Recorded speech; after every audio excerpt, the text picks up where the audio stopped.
4 बातें आज आप सबसे मैं कहूँगा बीमारी की घड़ी में अपने मन में समता और स्थिरता लाने के लिए। सबसे पहली बात, धैर्य रखें, पेशेंस रखें। कोई भी बीमारी एक दिन में आती नहीं तो एक दिन में जाती भी नहीं। अगर कोई बीमारी ने आपको जकड़ लिया है तो आप इलाज कराइए, अच्छा इलाज कराइए, साथ साथ पथ्य और परहेज का भी ध्यान रखिए। लेकिन ये मान करके चलिए, बीमारी आई है तो जितना समय उसको चाहिए उतना समय ले करके ही जाएगी। वो समय मांगती है, दीजिए, अधीर मत होइए। लोग थोड़े थोड़े सी परेशानी में अधीर हो उठते हैं। मैं अक्सर कहता हूं, कोई भी बीमारी हो तो संतोष बटी खाइए, तत्काल आराम पाइए। मैं 1987 से 1999 तक प्रायः बीमार रहा। इन 12 वर्षों में साल में कम से कम 10 बार तो 8 बार तो मलेरिया आ ही जाता था। इसी बीच 2 बार टाइफाइड हुआ, आपके सागर में भी 1 बार टाइफाइड हुआ 1997 में। इसके साथ पीलिया हुआ, साइनस हुआ, पैर फ्रैक्चर हुआ, दंतसूर हुआ, किडनी में स्टोन की प्रॉब्लम हुई, न जाने क्या क्या हुआ। 87 से लेकर 99 तक कुछ ना कुछ लगा ही रहता था। 1993 में गुरुचरणों में चातुर्मास हुआ रामटेक में। लगातार 60 दिन तक मलेरिया का शिकार रहा। 60 दिन लगातार मलेरिया। अब मलेरिया इलाज हो रहा है, लेकिन एक दिन में तो बीमारी जाती नहीं। अब लगे तब लगे। उस घड़ी चक्र चलता था।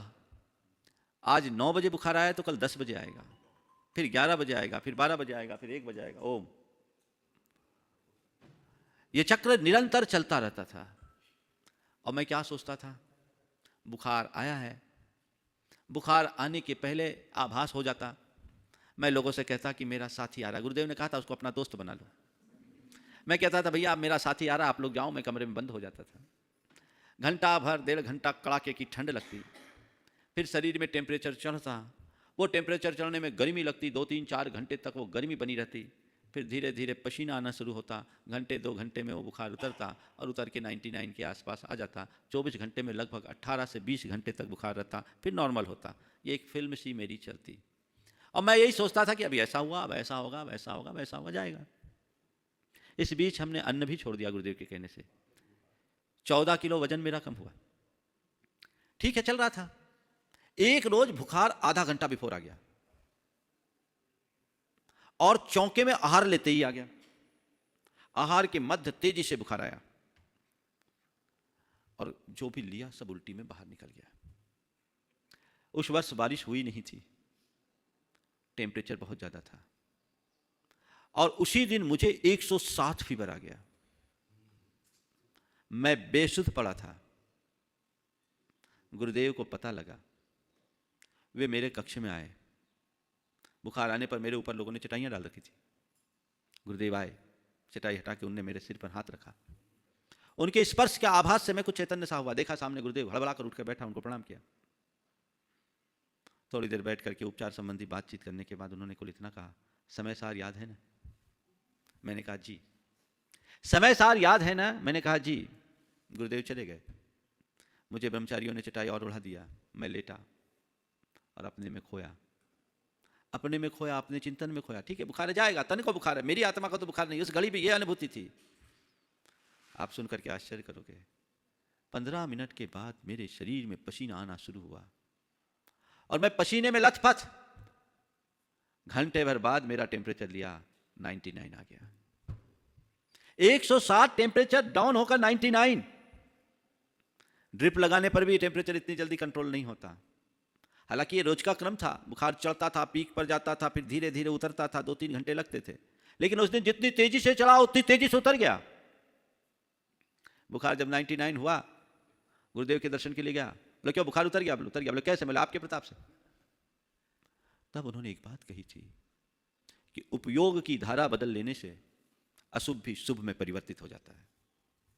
यह बहुत बड़ा सूत्र है। अब बीमारी है तो बीमारी तो सहना ही है।